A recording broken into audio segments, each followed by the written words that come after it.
மட்டுமே பாதுகாத்து நடத்தி கொண்டிருக்கிறார். 4 வசனம் எபேசியர் புஸ்தகம் 6ஆம் அதிகாரம் 11ஆம் வசனம்.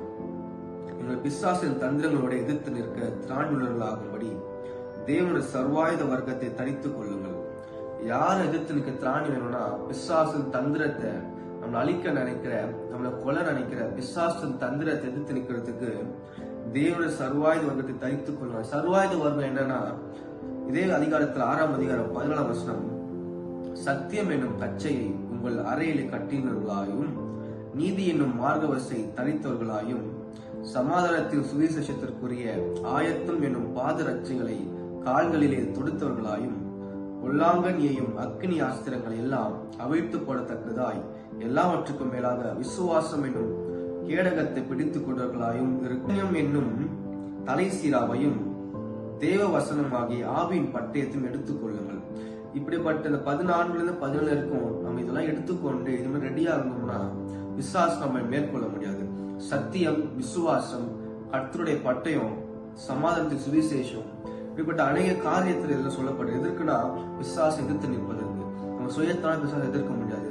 ஆனா கர்த்தருடைய வார்த்தையினால விசுவாசம் உண்டாக்குற எல்லா தந்திரத்திலும் நம்ம வெளியே வர முடியும்.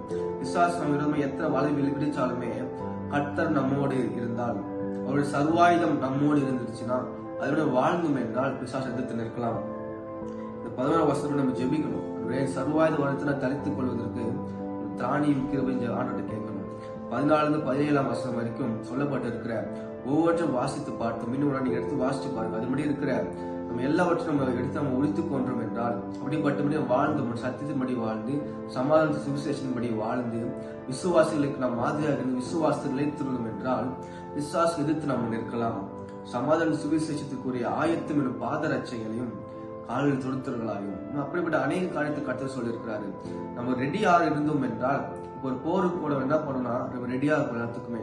அப்படிப்பட்ட ரெடியா நம்ம இருந்தோம் என்றால் போருக்கு விரோதமே எழும்புறவங்களை நம்ம என்ன பண்ண எதிர்த்து நிற்கலாம். ஏனென்றால் நம்ம கிட்ட நம்ம உடம்புல எல்லாம் என்ன மார்க்கவசம் போட்டிருக்கோம், எல்லாம் தலைசீராவை போட்டிருக்கோம்.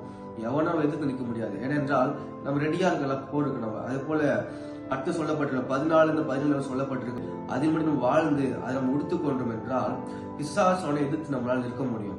பிசாசு நம்மளால ஒன்றும் பண்ண முடியாது. ஏனென்றால் இதெல்லாம் நம்ம கிட்ட இருக்கும் போது பிசாசு நம்ம தொட முடியாது. அடுத்த மையப்படுவதாக